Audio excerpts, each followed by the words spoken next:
Ooh, that's cute. Wait, do I need it? No, I'm being smart.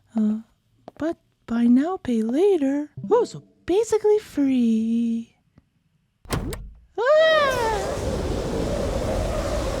I was being hunted. Klarna, Afterpay, Affirm, I thought that these companies were helping me of 4 things. But they weren't just selling payment plans, they were collecting ADHD brains. And I have the research that proves it. So I fell into this trap hard, like embarrassingly hard. Those convenient payment options that are just everywhere on Afterpay, all of them, they're not payment options, they're neurological weapons. I'm about to show you something that's going to make you furious. Because if you have ADHD and you've ever clicked on the split into 4 payments button, then let me tell you, you were not just buying something, you were being hunted.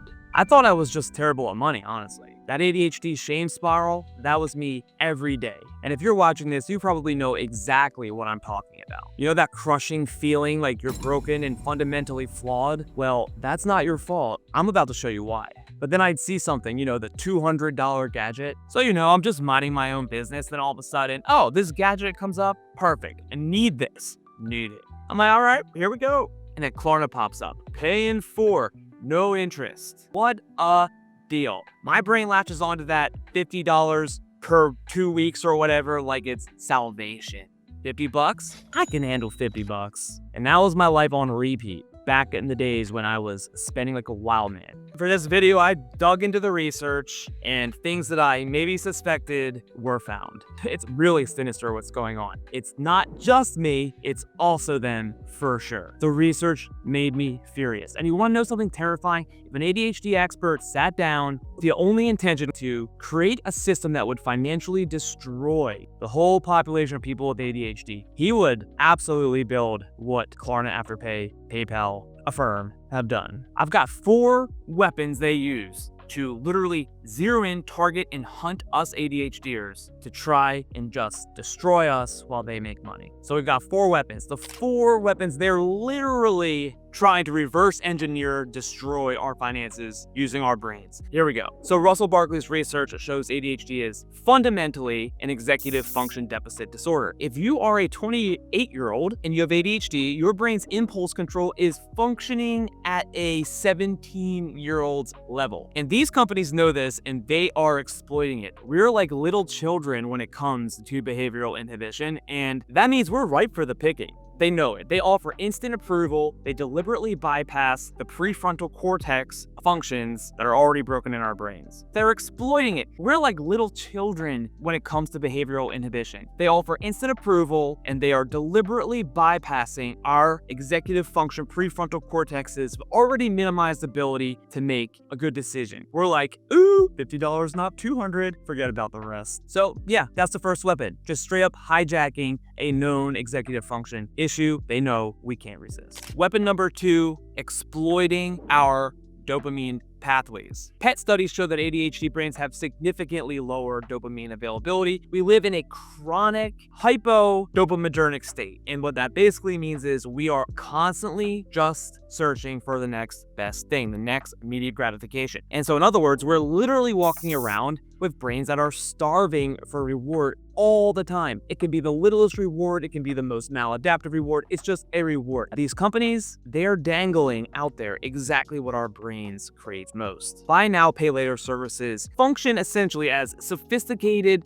dopamine delivery systems. Immediate reward. You get the thing for way less than you thought you were going to have to pay. And you defer the consequence. You pay later, and probably even more potentially with the interest. It's engineered addiction. It's engineered exploitation of our brains. Everyone's brain. Weapon number 3 is working memory overwhelm. My working memory is good for like the last 2 words I said. I can probably recall the last 2 words, go back in much more than that, and maybe the last sentence. That's all I got. When you're being shown from Klarna and Affirm, first of all, you can probably choose from like 3 different versions of this, and you get the 12 months, no interest, you get the pay 4, you get the 18 months with a lower rate, and then the clawback, and then this and then that. So your brain shuts down, and that's totally normal. Your brain's not broken. They are breaking your brain on purpose. They're counting on you shutting down and just buying and not really understanding what you're doing because they aren't really telling you what they're doing. Weapon number 4 is these buy now, pay later companies make the future purposefully vague. ADHD creates what Russell Barkley calls nearsightedness to the future. So we are unable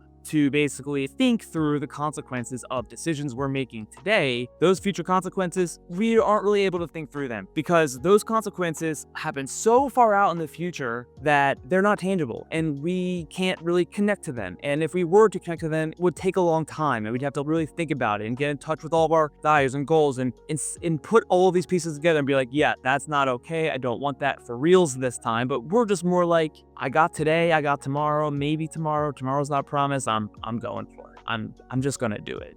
Future me will figure it out. That's what they're doing. And these 4 weapons are really just the brain chemistry and manipulation. Wait until you see how they engineer the entire experience to hide what's really happened. They've disguised the entire thing. Every word, every color, every button, it's all psychological warfare. You'll never see the word debt in their marketing. You'll never see loan. You'll never see credit. Instead, what do you see? You see split the payment, flexible payment. This is good for your financial wellness because you can spread it out and keep your budget intact. Come to me. And this isn't, I'm not joking. Klarna literally has called it financial wellness in their internal documents, in their internal presentations, where they're saying, this is what we want to emphasize, guys. We know we don't want people to know the truth about our service. We want to call it financial wellness because it's so good for people and us when we make a lot of money off people getting into more debt they don't understand. They anchor you. Well, we really anchor ourselves, but by doing it this way, they are anchoring us to the price we pay today. We actually don't emotionally connect to the whole price. We just think, oh, $200 split in 4, $50. I can afford that. It just doesn't register because then we're like, oh, it's just like I'm buying a $25 thing every 2 weeks, but then you're going to want to do a $50 every 2 weeks thing in 2 weeks. So now you're doing $100 every 2 weeks. Then you want to do another one. And that's the math you are not doing. We are being overwhelmed with payments that are just piling up and just coming at us. And our working memory can't handle it. We can't handle the math in our head. And, once we're at like 3 or 4 of these things, it's out the window. But wait, just get a load of this. The average person using these services has 9.5 different of these things per year across multiple platforms. I would venture to guess we ADHDers skew that average up a bit. We're probably like 12, 13, 14, 25, 30,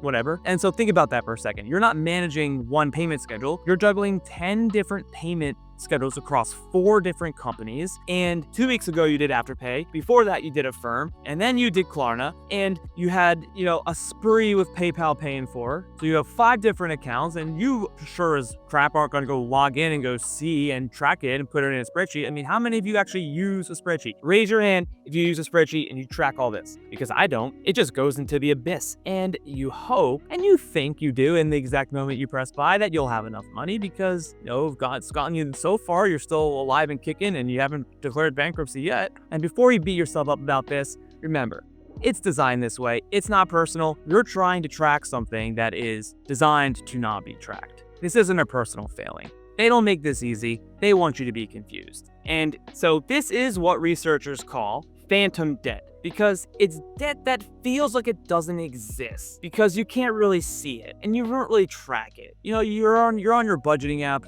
Monarch or Rocket Money. You're not really linking your Affirm. I don't even know if you can do that. I should know. I don't know. What's in it for these companies? Why are they doing this? Well, they generate 70 to 80% of their revenue from merchant fees that are 2 to 3 times higher than credit card processing fees. And the cost is basically getting passed to all consumers through higher product prices. Because this is basically how it works. They get money, they get a cut of everything that we buy using it. And the company that you're buying from is selling more things because more consumers are like, yeah, I can afford this, so I'm gonna buy it. So why would they not raise their prices?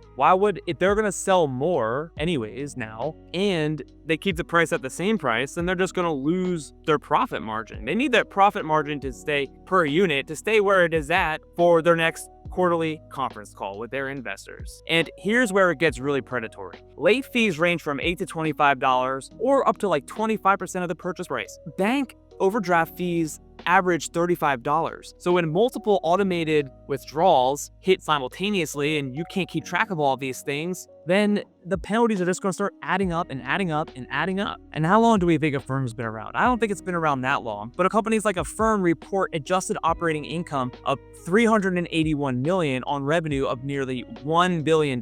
And the profit margins that these companies are making are mathematically impossible to actually get if you don't have consumers overspending and then extracting fees and fees and fees. Maybe that's a good thing long-term for us, because long-term, maybe these companies will realize that they're sucking out what they can, but it'll run dry. But in the near term, we gotta be cautious. And so what else are they doing to just weasel their way into our lives and try and make us mess up financially? Well, they're deliberately targeting people who are vulnerable. 73% of users are millennials and Gen Z. 23% of people who use these have credit scores below 600, so they shouldn't even be getting credit. It's not good for them. That's why credit scores exist. It sucks when you can't get the credit you want, but a lot of the times it's for your own good and you don't realize that until later. And so that's 23% of people below 600, and only 2.8% of people with scores above 800 are using Buy Now, Pay Later. And the fact that they're partnering with like food delivery services now, I mean, if Klarna is getting it on DoorDash, the people actually using it to buy their food, what do we really think is happening here? They are struggling financially, and Klarna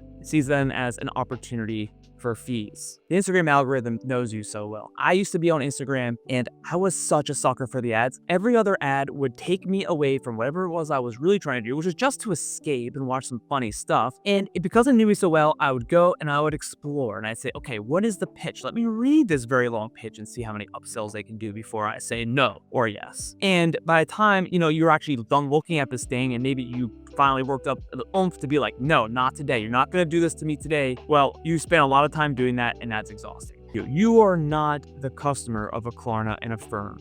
It is the business that is using it. You are the vehicle to exploit.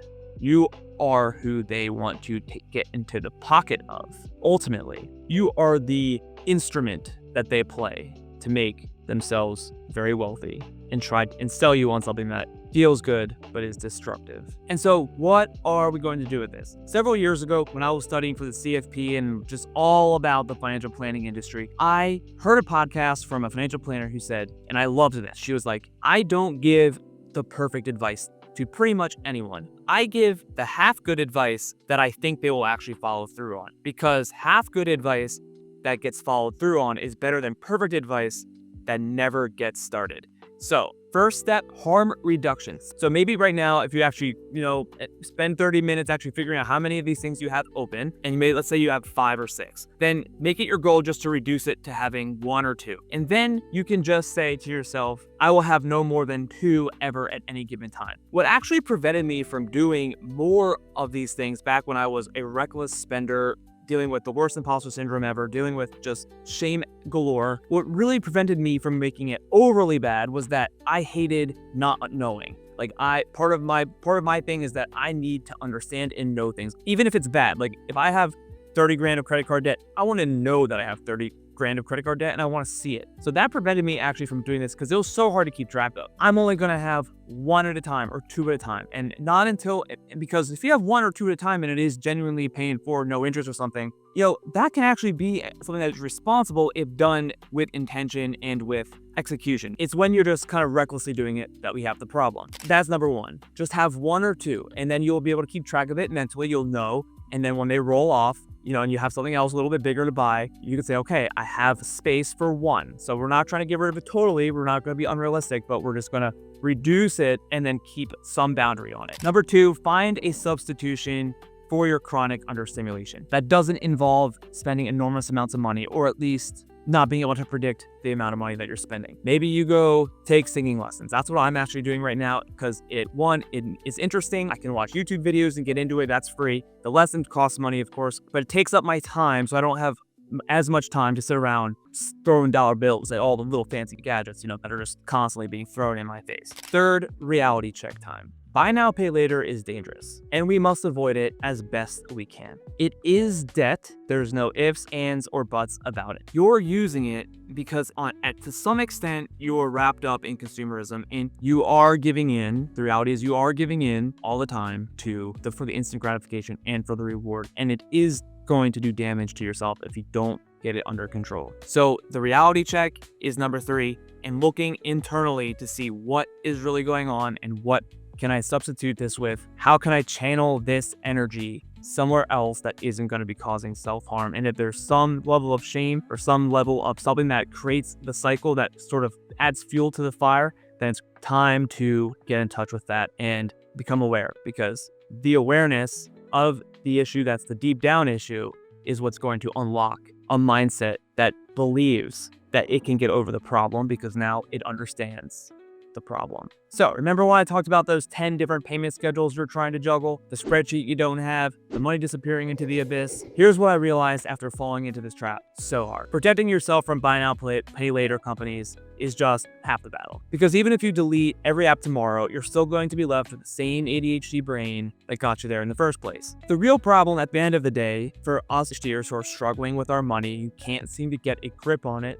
is that most financial advice assumes that you lack knowledge and that if you just knew how to budget better, you would. And if you knew what to do, you would. But that's exactly the opposite of the truth for us. We do know better. And if we don't know better, we still can know better. You know, if you both can't control the behavior and you don't know better, then the low-hanging fruit is to know better, because we are not bad at learning usually. We can figure things out and we can understand concepts and we can get it and we can just, we just bury our head in the sand when it's time to actually do something. And so this is why I created the Unbudget. This is a free ADHD money automation financial system, building it from soup to nuts. It takes you through every single step of getting a system where you have money going where you need it to go, so that the money that you have to spend is after everything else has been set aside for. And I'm talking about everything, the things that you aren't even thinking about, like the irregular expenses that come up and just you're like, oh, I was doing so good and then boom, this came up, I forgot about that. But we take into account everything so that the money that you actually have left over to spend is the money you really can spend with this system. This system doesn't move the money for you, but it takes you through setting it up and getting everything you need together so that you can go implement it in one of multiple options that I provide in this free tool. I spent a lot of time on it. I'm super excited about it. So if you want to check this thing out, it's in the description. It's totally free. There's not a single string attached, because you will give me your email, but that's it. Otherwise, totally free, and I'll see you later.